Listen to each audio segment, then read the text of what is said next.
Brings me to my next question for you. Mm-hmm. There's a popular term coined girl's girl. What does it mean to you to be a girl's girl? A girl's girl. To be a true girl's girl, you have to do the work first. Mm-hmm. Because if you're insecure, if you're envious, if you're jealous, if you're not doing the work that is needed to build yourself up, you're going to be uncomfortable around other women who are thriving. Yes. You're going to be uncomfortable around other women whose line shines so brightly. You're going to feel like they're stifling your light. So I believe to be a true girl's girl, do the work first. Not being afraid of you shining your full glory, because I know that we both can shine at the same time. Yes. Honestly, it's just being a kind human being too, you know. But I realize a lot of people that say they're girls, they're actually mean girls. I hate mean girls, bro. Like, I really don't like it.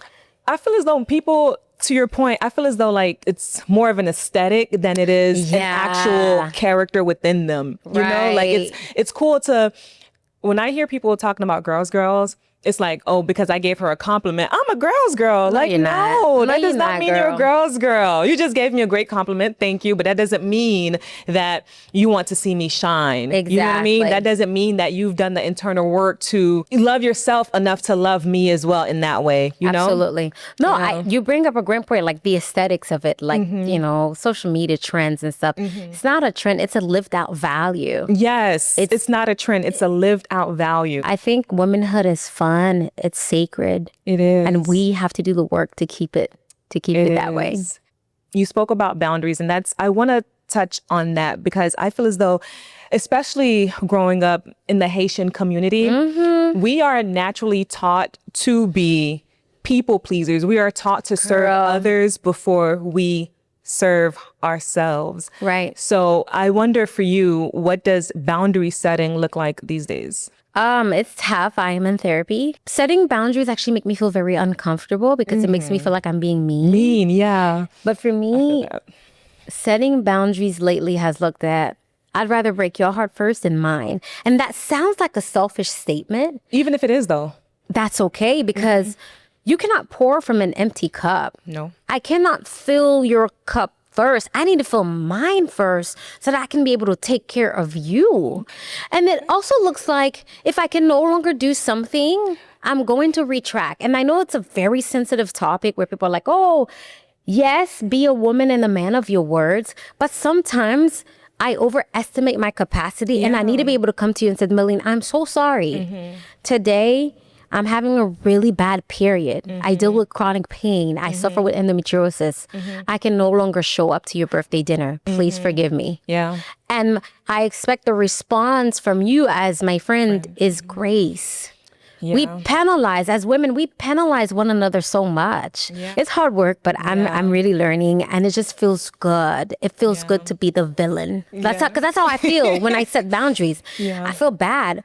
But sometimes, baby girl, you're going to have to be the problem. You're going to have to be the villain.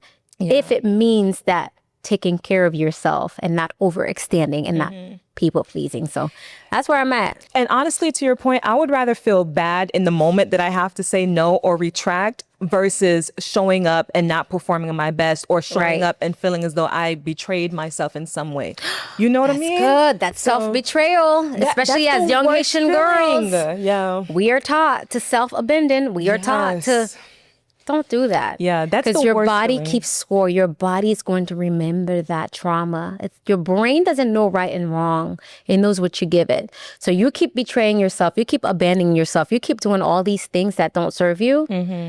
You're going to be stressed. You're going to be sick. You're going to be sick. You're going to be sick. It's going to be stored in your body. You're going to be like, it's going to be an actual physical reaction. Absolutely. Yes. Absolutely. Yes. So I want to transition into your wife era, which I think looks so beautiful on you. Thank you. It looks extremely beautiful on you. I want to know, because they say that relationships is one thing. I know you've been with your now husband for some years now. Yeah. But they say marriage in itself, it reveals you to yourself, because it's like a mirror. Right. In the beautiful sense of it, what has marriage revealed to you about you? Oh, okay.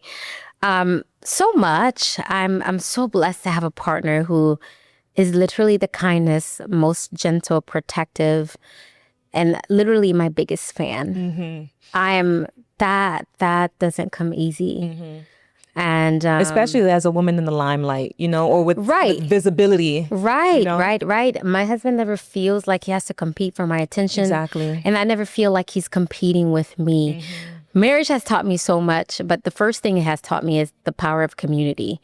They said when you get engaged and you get married, you're really going to see who stands with you. And I was like, whatever, I'm straight. That was your story. Baby girl, I lost the most friends when I got engaged. And some relationships were phasing out. Anyway. But I think major life events and transitions, they really reveal a lot, not just about you, but about your community and about people who just can no longer walk that journey with you.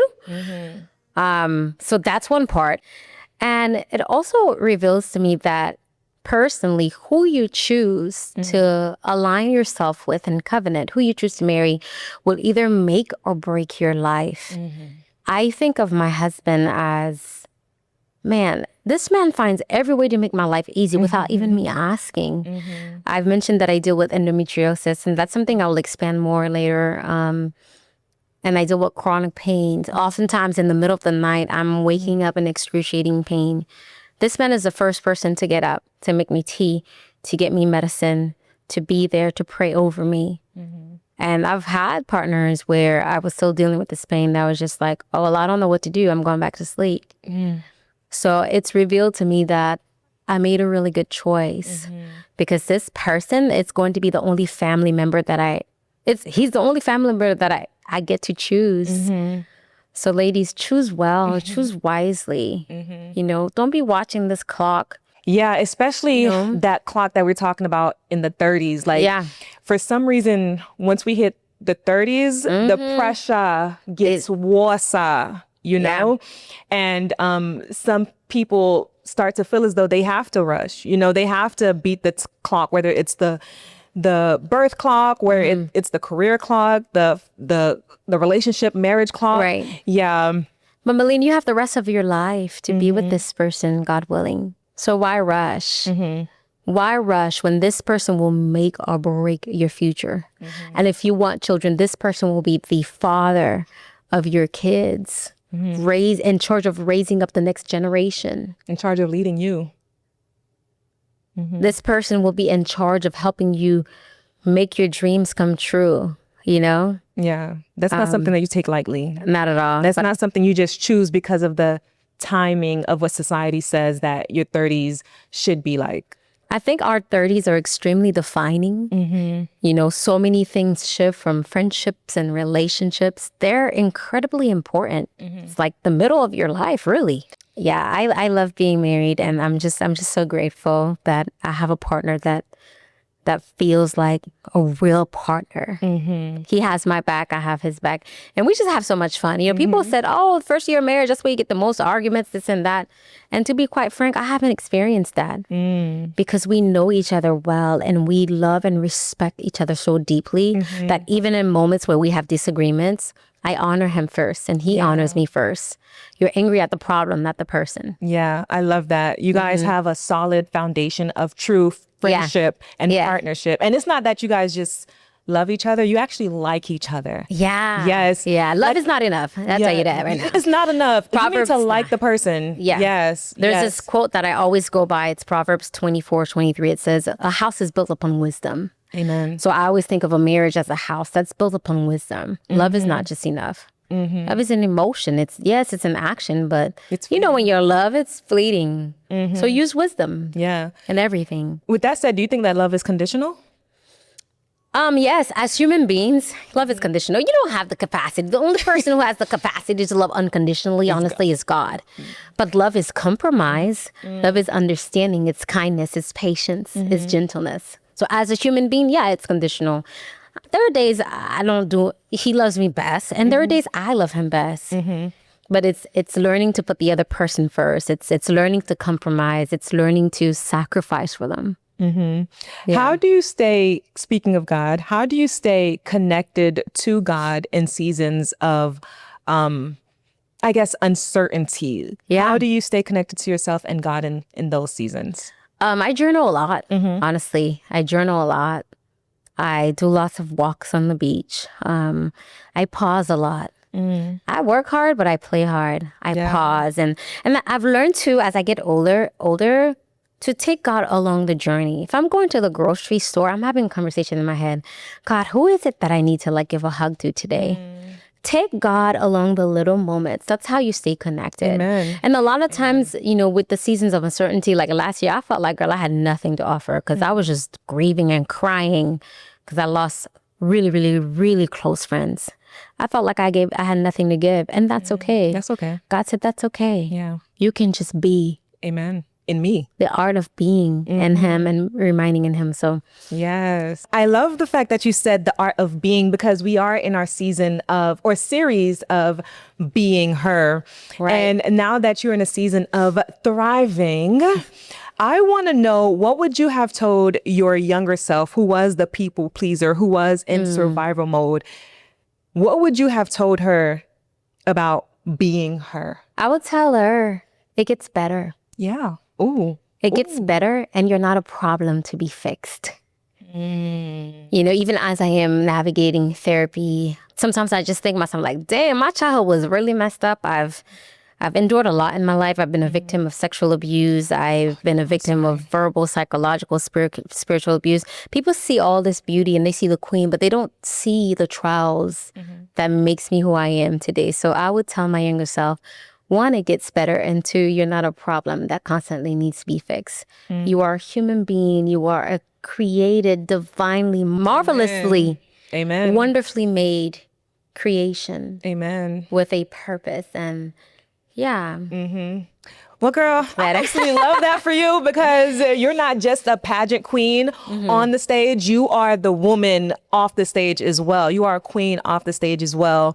And I just love seeing you walk in your thriving era and embracing that, you know, like you are literally a queen personified. So thank you. Thank you so much for joining the Evolution of a Rose, Pascale. This was so good. This was so good. Thank you so much for coming. Where can the people follow you? You can find me on all social media at Pascale Belony, PASCALE BELONY. And also my website is pascalebelony.com. Thank you so much for having me. I'm so incredibly proud of you. I really think you have such a great message to share with the world, and I hope that it takes off beyond your wildest imaginations. Amen. Amen. Thank you so much. If you guys enjoyed this conversation, please be sure to like, comment, and subscribe to our YouTube channel. And click on that notification bell so that when our episodes are live, you are the first one to be notified. And as always, thank you so much for being here. And until next time.